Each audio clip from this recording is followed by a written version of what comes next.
तो दोस्तों, आज की हमारी कहानी बहुत ही रोचक और रोमांच से भरी होने वाली है।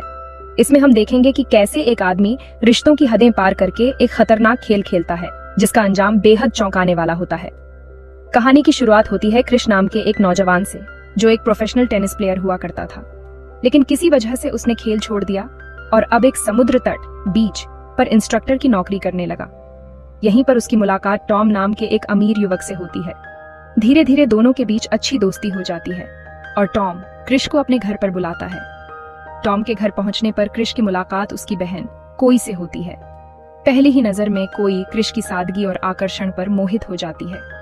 फिर धीरे धीरे दोनों की मुलाकातें बढ़ने लगती हैं और दोनों एक दूसरे के करीब आने लगते हैं। लेकिन इतने में ही ये दोनों रोमांटिक होने लगते हैं और घटना ये घटती है कि ये दोनों यहाँ पर एक दूसरे के साथ इंटीमेट भी हो जाते हैं। जब कोई को पता चलता है कि कृष एक साधारण परिवार से आता है और अपनी मेहनत के दम पर आगे बढ़ा है, तो वह अपने पिता से कहती है कि उसे अपनी कंपनी में नौकरी दिलवा दें। उसके पिता मान जाते हैं और अब कृष ऑफिस जाने लगता है। लेकिन कहानी में मोड़ तब आता है जब कृष की मुलाकात टॉम की गर्लफ्रेंड नोला से होती है। नोला एक अभिनेत्री थी, लेकिन इन दिनों उसे काम नहीं मिल रहा था। एक दिन टॉम और कृष अपनी अपनी गर्लफ्रेंड्स के साथ एक होटल में डिनर के लिए जाते हैं। अगले दिन कृष और नोला की अचानक मुलाकात हो जाती है और दोनों एक कैफे में बैठकर बातें करने लगते हैं। कहानी में आगे बढ़ते हुए हम देखते हैं कि नोला टॉम से कहती है कि उसकी माँ को टॉम बहुत पसंद है और अब बस उनकी शादी की औपचारिकता बाकी है। लेकिन यहाँ पर एक ट्विस्ट आता है। नोला की माँ को उसकी अभिनेत्री बनने की इच्छा बिल्कुल पसंद नहीं है। इस बात को लेकर नोला और उसकी माँ के बीच बहस हो जाती है। गुस्से में आकर नोला घर से बाहर निकल जाती है और बारिश में भीगने लगती है। तभी उसे रोकने के लिए कृष वहाँ आ जाता है।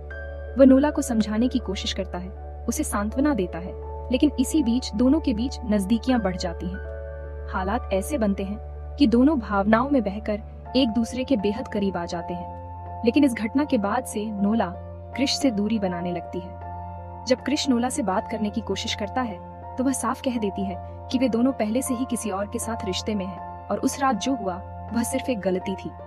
ये सुनकर कृष बहुत आहत होता है और खुद को संभालने के लिए कोई से शादी करने का फैसला कर लेता है। समय बीतता जाता है और शादी के कुछ महीनों बाद कृष की मुलाकात टॉम से होती है। बातचीत के दौरान उसे पता चलता है कि टॉम अब नोला के साथ नहीं है, क्योंकि उसकी माँ को नोला पसंद नहीं थी और इसी वजह से टॉम को उससे रिश्ता तोड़ना पड़ा। यह सुनकर कृष के मन में फिर से नोला की यादें ताजा हो जाती हैं। वह उसे ढूंढने की बहुत कोशिश करता है, लेकिन कहीं भी उसका पता नहीं चलता। इस बीच टॉम की शादी भी एक दूर की रिश्तेदार से तय हो जाती है। एक दिन जब कृष लाइब्रेरी जाता है तो उसकी नजर अचानक नोला पर पड़ती है। दोनों एक दूसरे को देखकर हैरान रह जाते हैं। नोला बताती है कि वह कुछ समय के लिए शहर से बाहर चली गई थी। बातचीत के दौरान कृष उससे फिर से संपर्क करने की बात करता है और उसका नंबर मांगता है। पहले तो नोला मना कर देती है, यह कहकर कि अब कृष शादीशुदा है। लेकिन जब कृष जोर देने लगता है तो वह आखिरकार उसे अपना नंबर दे देती है। इसके तुरंत बाद हमें यह दिखाया जाता है कि कृष नोला के अपार्टमेंट में पहुंच जाता है और दोनों के बीच फिर से वही पुराना रिश्ता शुरू हो जाता है। समय बीतता है और अब यह रिश्ता पहले से ज्यादा गहरा हो जाता है। दूसरी ओर कोई अपने और कृष के बीच बच्चा पैदा करने की कोशिश कर रही होती है, लेकिन वह बार बार असफल हो रही होती है। कहानी में आगे बढ़ते हुए हम देखते हैं कि एक दिन नोला कृष से कहती है कि वह उसके बच्चे की माँ बनने वाली है। यह सुनते ही कृष के होश उड़ जाते हैं। वह समझ नहीं पा रहा था कि अब उसे क्या करना चाहिए। नोला उसे साफ कह देती है, अगर मैं तुम्हारे बच्चे की माँ बनने वाली हूँ तो तुम अपनी पत्नी को तलाक कब दे रहे हो? कृष इस सवाल का कोई जवाब नहीं दे पाता, क्योंकि वह जानता है कि किसी भी हालत में वह अपनी पत्नी को छोड़ नहीं सकता। अगले दिन वह अपने एक करीबी दोस्त से मिलता है और उसे यह पूरी बात बताता है।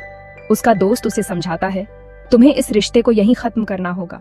अगर तुम ऐसा नहीं करोगे तो तुम्हारी पूरी जिंदगी बर्बाद हो सकती है। ये सब सुनकर कृष बहुत परेशान रहने लगता है। वह खुद को एक अजीब सी उलझन में फंसा हुआ महसूस करता है। तभी उसके दिमाग में एक खतरनाक ख्याल आता है, नोला को रास्ते से हटाने का। एक दिन कृष अपने ससुर की पुरानी बंदूक चुरा लेता है, जिसे वे अक्सर शिकार के लिए इस्तेमाल किया करते थे। वह एक प्लान बनाता है और नोला के पड़ोसी के घर जाता है। वहां पहुंचकर वह यह कहता है कि वह केबल कनेक्शन चेक करने आया है। जैसे ही उसे मौका मिलता है, वह नोला की पड़ोसन को मार देता है और उसके घर से कुछ कीमती सामान चुरा लेता है, ताकि यह लगे कि हत्या चोरी के इरादे से की गई थी। कुछ समय बाद जब नोला अपने घर वापस आती है तो कृष बिना कोई मौका गंवाए उसे भी गोली मार देता है। अब वह जल्दी से घर लौटता है, बंदूक को वापस उसी जगह रख देता है और जो गहने उसने पड़ोसी के घर से चुराए थे उन्हें नदी में फेंक देता है। वह एक ऐसा क्राइम सीन बनाता है जिससे सबको लगे कि ये हत्याएं किसी लुटेरे ने की है। लेकिन जब वह चोरी किए गए गहने नदी में फेंकता है तो उनमें से एक अंगूठी पानी में गिरने की बजाय किनारे पर रह जाती है। जल्द ही नोला की मौत की खबर चारों ओर फैल जाती है। हर कोई सदमे में होता है।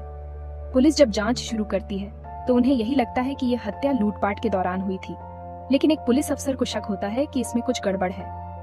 कुछ दिनों बाद पुलिस को एक ट्रक ड्राइवर के पास चोरी हुए गहनों में से वही अंगूठी मिलती है। वह दावा करता है कि उसे यह अंगूठी सड़क किनारे पड़ी मिली थी। पुलिस इस केस को फिर से खंगालती है, लेकिन क्रिश पूरी तरह से निर्दोष साबित हो जाता है क्योंकि उसके खिलाफ कोई ठोस सबूत नहीं होता। अब क्रिश पुलिस से तो बच जाता है, लेकिन उसके अंदर एक भारी बोझ रह जाता है। उसने न केवल नोला को मारा बल्कि अपने ही बच्चे को भी खत्म कर दिया। अंत में हमें क्रिश को पछतावे में डूबा हुआ दिखाया जाता है। उसकी आंखों में गिल्ट साफ झलक रहा होता है, लेकिन अब उसके पास पछताने के अलावा और कोई रास्ता नहीं बचा था। और इसी के साथ यह कहानी यहीं खत्म हो जाती है।